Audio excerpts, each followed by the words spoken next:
नमस्कार दोस्तों, stock market studies में फिर से एक बार आपको बहुत-बहुत स्वागत है। तो आप सब लोग कैसे हैं? तो मैं आज फिर से आपके सामने कुछ इम्पोर्टेंट कंपनी का अपडेट लेके आया हूँ। तो इस वीडियो बहुत इंटरेस्टिंग होने वाला है क्योंकि मैं कुछ नए कंटेंट के ऊपर बात करूँगा और जिसके ऊपर मैंने एक डिटेल्स वीडियो बना के भी शेयर किया था और जिसका अभी अपडेट आपको दूँगा कि अभी फ़िलहाल के लिए उसका सिचुएशन क्या चल रहा है, फ़िलहाल के लिए उसका परफॉर्मेंस किस तरीके से हो रहा है, फ़िलहाल के लिए उसका टेक्निकली चार्ट पैटर्न किस तरीके से बन रहा है, वो सारे पॉइंट्स मैं आपके साथ एक-एक करके शेयर करूँगा। तो प्लीज़ इस वीडियो को लास्ट तक ज़रूर देखिएगा और अभी तक अपने चैनल को सब्सक्राइब नहीं किया तो ज़रूर कर लीजिएगा कंटिन्यूअसली इस तरीके से इन्फॉर्मेशन और अपडेट्स पाने के लिए। तो चलो देख लेते हैं आज के इस वीडियो में कौन-सा कंपनी है। तो इस वीडियो को आगे बढ़ने से पहले मैं रिक्वेस्ट करूँगा जितने सारे नए दोस्त इस चैनल के ऊपर फर्स्ट टाइम वीडियो देख रहे हैं, अगर आपको वीडियो अच्छा लगे तो ही सब्सक्राइब करना, नहीं तो छोड़ दीजिए कोई बात नहीं। मैं कोई ज़बरदस्ती नहीं करूँगा क्योंकि मेरा काम है आपको स्टार्ट सिखाना और आपका काम है सीख कर काम करना। तो आप सीखने के लिए आए हैं तो प्लीज़ चैनल को सब्सक्राइब करिए क्योंकि कंटिन्यूअसली एक वीडियो से शायद आप ना सीख पाए, तो कुछ ज़्यादा वीडियोज़ आपको देखना पड़ेगा। तो इसलिए चैनल को सब्सक्राइब करके रखिए क्योंकि आपको कंटिन्यूअसली अपडेट मिलता रहेंगे। उसके लिए बेल आइकन को हिट करके ऑल भी कर दीजिएगा। तो चलो देख लेते हैं कौन सा कंपनी है इस वीडियो के अंदर। फर्स्ट जो कंपनी है जिसके बारे में बात करूं उसका नाम है Mahindra holidays and resort India limited. तो Mahindra holidays and resort India limited जो एक महिंद्रा एंड महिंद्रा ग्रुप की कंपनी है और मैं इस कंपनी के बारे में एक ही बात कहूंगा।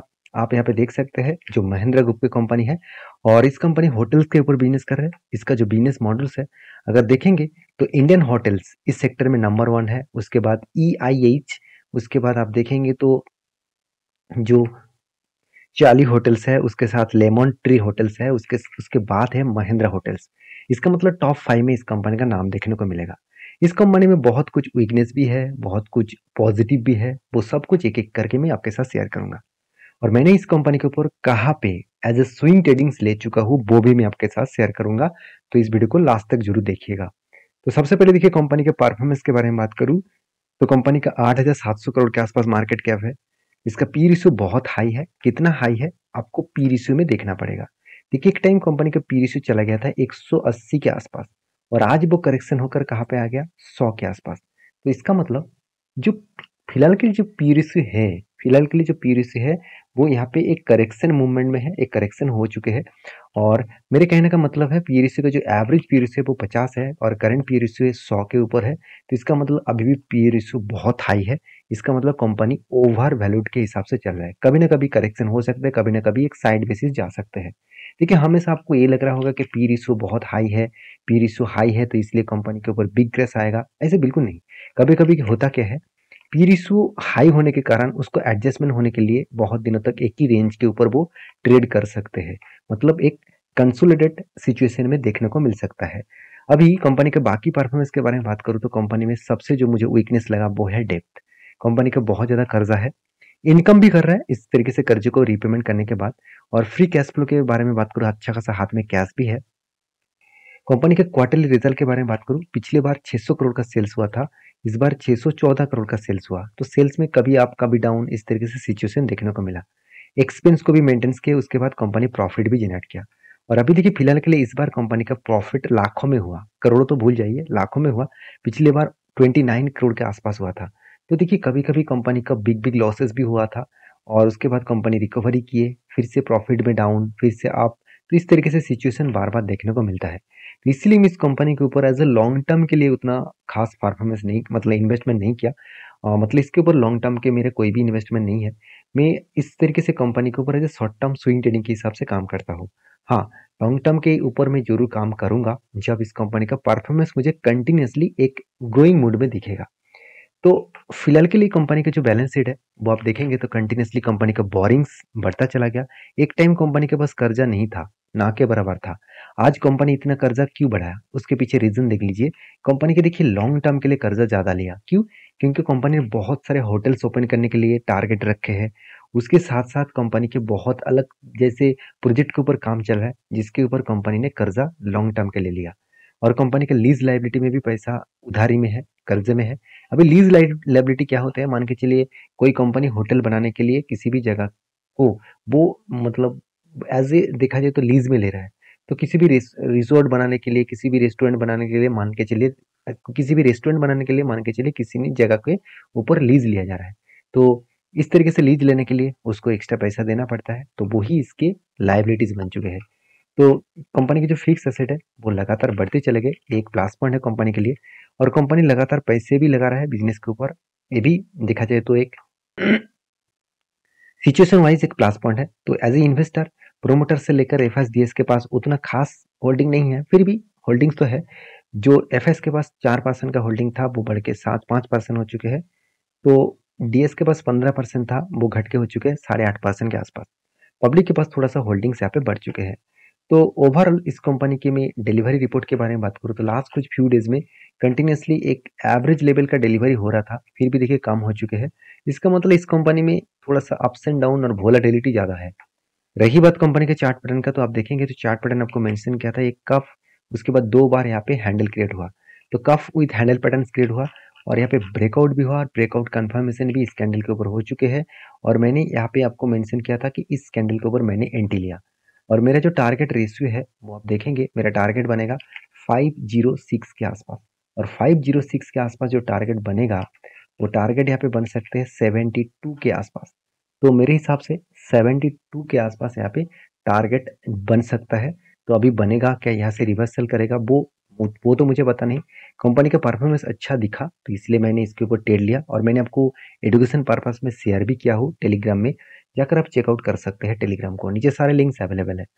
तो नेक्स्ट जो कंपनी है उसके बारे में बात करूँ, उसका नाम है प्रिंस पाइप एंड फिटिंग्स। देखिए Prince pipe and fittings India की एक पॉपुलर कंपनी है। सबसे बड़ी बात है इस कंपनी के ऊपर आपको एज ए लॉन्ग टर्म के लिए ऊपर भरोसा करना चाहिए, क्योंकि जिस तरीके से इंडिया का इंफ्रास्ट्रक्चर का डेवलपमेंट हो रहा है, जिस तरीके से गवर्नमेंट इंफ्रास्ट्रक्चर के ऊपर काम कर रहा है, तो उस जगह पे पाइप्स का जरूरत बहुत ज़्यादा पड़ेगा, बहुत ज़्यादा। तो प्रिंस पाइप इंडिया के पॉपुलर कंपनी है और इंडिया के टॉप 5 कंपनी के नाम में खुद को शामिल भी करा चुके हैं। अभी कंपनी की खासियत के बारे में बात करूँ तो जितने सारे कंपटीटर है उसके हिसाब से देखा है तो इस कंपनी के कर्जा एकदम ना के बराबर है। और उसके साथ साथ कंपनी का आरओसी भी एक एवरेज लेवल के आसपास है। कंपनी का सेल्स क्वार्टर भी देखा है तो 553 के आसपास है। तो ओवरऑल इस कंपनी के मैं एक चीज आपको बता दूं कि इस कंपनी की जो परफॉर्मेंस है, क्वार्टरली जो रिजल्ट है, वो सेल्स में इस बार थोड़ा सा सेल्स डाउन हुआ। अभी यहाँ पे क्वेश्चन आएगा सर सेल्स क्यों डाउन हुआ। देखिए आपको सेल्स का परसेंटेज दिखा दूं तो देखिए पहले कितना था, 80% के आसपास, और इस बार वो माइनस में चला गया। तो सेल्स यहाँ पे माइनस में चला गया जिसके चलते हुए कंपनी के ऊपर और भी ज्यादा प्रेशराइज देखने को मिला। तो फिर भी देखिए एक्सपेंस को मेंटेन करने के बाद कंपनी के हाथ में जो प्रॉफिट आया 16 करोड़ से इस बार बन चुके हैं 20 करोड़। सेल्स कम हुआ फिर भी प्रॉफिट ज्यादा हुआ, क्यों? क्योंकि कंपनी को अदर्स इनकम से भी फायदा मिला। दूसरी पॉइंट है कंपनी का एक्सपेंस, कंपनी अच्छा खासा एक्सपेंस को कंट्रोल में रखा और जिसके चलते कंपनी का प्रॉफिट मार्जिन ज्यादा देखने को मिला। तो यही कंपनी के लिए एक खासियत है, जिस खासियत के बेसिस में कंपनी आगे बढ़ रहा है। और तीसरी पॉइंट जो है कंपनी का रिजर्व जो लगातार बढ़ते जा रहे हैं, उसके साथ साथ कंपनी के जो बोरिंग्स है वो भी लगातार घटते चले गए और इस बार कंपनी का कर्जा जो है वो एकदम ना के बराबर आ चुके हैं। तो टोटल जो कंपनी के लाइबिलिटीज है वो 140 करोड़ से बढ़ के हो चुके हैं 427 करोड़ के आसपास। तो फिक्स एसेट के बारे में बात करूँ तो फिक्स एसेट भी बढ़ा करीबन देखा जाए तो 681 के आसपास। तो 681 जो इस बार का हाईएस्ट रिजर्व है, सॉरी फिक्स एसेट है, और कंपनी 24 करोड़ के आसपास पैसा बिजनेस के ऊपर लगा के भी रखे हैं, जो पैसा नेक्स्ट ईयर में फिक्स्ड एसेट में ऐड होता दिखेगा। और सबसे अच्छी बात यह है कि कंपनी को इस बार 400 करोड़ के ऊपर प्रोजेक्ट भी मिला। तो जो पिछले 2 साल पीछे चले जाएंगे तो 180 करोड़ के आसपास प्रोजेक्ट मिला था, वो बढ़ के हो चुके 400 करोड़ के ऊपर। तो ये सारे पॉइंट्स कंपनी के फ्लेवर में है। और जिस तरीके से इकोनॉमिकली इंडिया का ग्रोथ हो रहा है, जिस तरीके से इंफ्रास्ट्रक्चर का डेवलपमेंट होने वाले हैं, उसी बेसिस में देखा है तो पाइप्स एंड फिटिंग्स इंडस्ट्रीज का भी ग्रोथ होने वाला है। क्योंकि कोई भी कंस्ट्रक्शन बनेंगे, कोई भी बिल्डिंग्स वगैरह बनेगा तो वहाँ पे पाइप्स की जरूरत बहुत ज़्यादा पड़ेगा। तो देखिए कंपनी के चार्ट पैटर्न्स के बारे में और डिटेल्स में बात करूँ तो देखिए शोल्डर कम हेड कम शोल्डर बना, उसके बाद सॉरी शोल्डर फिर से शोल्डर फिर से शोल्डर, उसके बाद फाइनली हेड बना, उसके बाद शोल्डर भी बना। और मैंने आपको ये भी मेंशन किया कि यहाँ पे इस कैंडल के ऊपर ब्रेकआउट हुआ और इस कैंडल ने कंफर्मेशन कर दिया, तो मेरा एंट्री लेवल यहाँ पे है। और मुझे लगता है जिस तरीके से करेक्शन हो रहा है, मेरे हिसाब से यहाँ पे जो सपोर्ट है, स्ट्रॉन्ग सपोर्ट है, इसको रिटेस्ट करने के लिए आ रहा है। उसके साथ साथ 200 डेज जो ईएमए यहाँ पे शो कर रहा है, इसको भी रिटेस्ट करेगा, दोनों ही यहाँ पे सपोर्ट मिलेगा उसको। और उसके बाद फिर से रिवर्सल हो सकते हैं। तो मार्केट है, कुछ भी हो सकते हैं, तो सोच समझ कर आप काम करिएगा। मेरे एंट्री कहाँ पे है मैं आपके साथ डिस्कस कर चुका हूँ। तो नेक्स्ट जो कंपनी है जिसके बारे में बात करूँ उसका नाम है जुबलियन फुटवर्क। देखिए इसके ऊपर मैंने आपको बताया कौन सा लेवल में मैंने एंट्री लिया और किस तरीके से कंपनी अभी परफॉर्मेंस कर रहा है वो मैं आपको दिखाऊंगा। तो सबसे पहले देखिए कंपनी का बिजनेस मॉडल्स के बारे में बात करूँ तो आप सभी जानते हैं जो डोमिनोज पिज्जा है वो इसी कंपनी का ब्रांड है। उसके साथ साथ जो डनकिन है और उसके साथ साथ आप देखेंगे तो हॉन्ग्स किचन तो इसी का ही प्रोडक्ट है। और कंपनी का जो जो जो प्रोडक्ट है उसके ऊपर आज शायद जितना डिमांड है फ्यूचर में उसका डिमांड और भी ज़्यादा बढ़ने वाला है। क्योंकि देखिए इंडिया में मैं हर जगह पे देखता हूँ लोग घर में जितना खाना खाते हैं तो उससे कई गुना ज़्यादा वो बाहर में फास्ट फूड खाने के लिए तैयार हो जाता है। और अब मैं ये भी देख रहा हूँ कि शाम को जब बहुत काम का प्रेशर होते हैं तो घर आने में बहुत टाइम मतलब ज़्यादा मतलब रात हो जाता है तो उस टाइम में लोग खाना बनाना प्रेफर नहीं करते हैं। उस टाइम में लोग ऑर्डर करते हैं पिज्ज़ा वगैरह। तो इस तरीके से प्रोडक्ट का डिमांड जो है वो बहुत ज़्यादा से ज़्यादा बढ़ने वाला है। तो मेरे हिसाब से जुबलियन फूड के ऊपर फोकस रखना क्योंकि इस कंपनी इंडिया के नहीं वर्ल्ड बेसिस कंपनी है जो इंडिया में जुबलियन फूड के हिसाब से एक फ्रेंचाइजीज लेकर जो डोमिनोज को बेचा जा रहा है। तो इस कंपनी का मार्केट कैप कितना है 35,000 करोड़ के आसपास है। कंपनी का ROCROE एवरेज है। पी रेशियो देखा जाए तो 104 के आसपास है। तो इंडस्ट्रीज पी रेशियो और कंपनी का पी रेशियो दोनों में अंतर उतना ज़्यादा नहीं है। फिर भी मैं कहूँगा कंपनी की जो पी रेशियो है प्रीवियस जो पी रेशियो है वो 250 के आसपास था हायर पी रेशियो। और लोअर पी रेशियो कितना है 150 के आसपास। तो एवरेज पी रेशियो कितना है 5 साल में एवरेज पी रेशियो 84 के आसपास है। तो इसका मतलब है कंपनी का पी रेशियो थोड़ा सा हाई वैल्यूएशन में देखने को मिला। तो ओवर वैल्यूड मैं जरूर कहूँगा।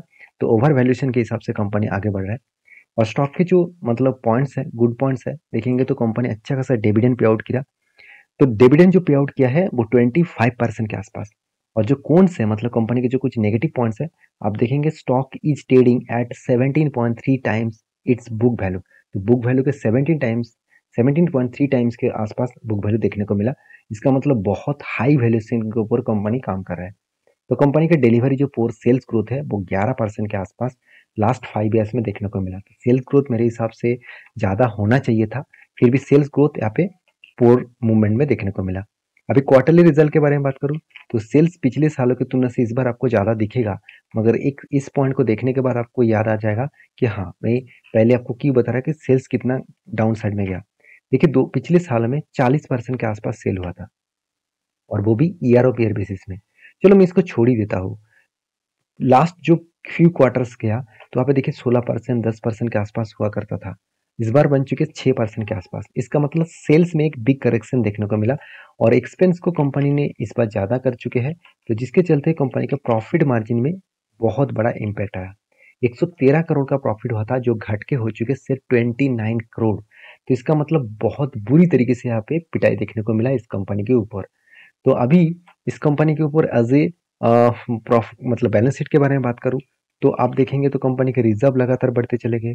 कर्जा भी कंपनी उठाया है क्योंकि बिजनेस को बड़ा करने के लिए कंपनी ने लीज लाइबिलिटी को उठाया। आप देखेंगे कंपनी ने कोई कर्जा नहीं उठाया। ऐसे आपको लग रहा है कि बहुत ज्यादा कर्जा लिया, बिल्कुल नहीं। कंपनी लीज लाइबिलिटी के लिए पैसा लिया। लीज लाइबिलिटी क्या होता है मैं पहले बोल चुका हूँ। मान के चलिए आप घर कोई दुकान बनाने के लिए कोई आपको दुकान का घर जो है वो भाड़े पे लेना चाहते हैं तो इसके लिए आपको डिपॉजिट मनी देना पड़ता है। तो उसी चीज को आपको लीज लाइबिलिटी के हिसाब से मानना पड़ता है क्योंकि वो पैसा आप डिपॉजिट मनी के हिसाब से जिसका दुकान है उसको तो मतलब जिसका घर भाड़े पे ले रहा है उसको देना पड़ेगा। तो वो पैसा आपके लिए एक मतलब देखा जाए तो एक लाइबिलिटी के हिसाब से है। वो पैसा मिलेगा कि नहीं मिलेगा उसका कोई पता नहीं। तो ये मेरे हिसाब से इस तरीके से लीज लेने के लिए आपको जो पैसा पेफर करना पड़ रहा है तो वो कंपनी के लिए एक लाइबिलिटीज है। और साथ ही साथ कंपनी के एसेट भी बढ़ा। कंपनी ने इस पर अच्छा खासा पैसा लगा के रखा। ये 3 पॉइंट के कारण मैं इस कंपनी के ऊपर निवेश किया हूँ एज ए ट्रेडिंग के लिए क्योंकि कंपनी का रिजर्व भी फिक्स्ड एसेट बढ़ा, CWIP भी बढ़ा। तो जिसके चलते कंपनी में एक मैसिव जर्नी देखने को मिल सकता है। तो रेशियोज के बारे में बात करूँ देखिए कैश कन्वर्जन साइकिल जो है वो नेगेटिव में चला गया क्योंकि कंपनी का जो डेज पेबल है वो टाइम पीरियड बहुत ज़्यादा है। कंपनी के इन्वेंटरी डे और डेज पेबल के हिसाब से कंपनी का कैश फ्लो जो है कैश कन्वर्जन साइकिल जो है बिग नेगेटिव में चला गया। अभी एक चीज और मैं आपको बता दूं कि कंपनीज के जो इन्वेस्टर है जहाँ पे आप देखेंगे तो आपको लग रहा है कि कंपनी में सेल्स कम हो गया प्रॉफिट कम हुआ जिसके चलते इन्वेस्टर भाग जाएंगे, बिल्कुल नहीं। इन्वेस्टर इस कंपनी के ऊपर और भी क्वांटिटी ऐड कर चुके हैं।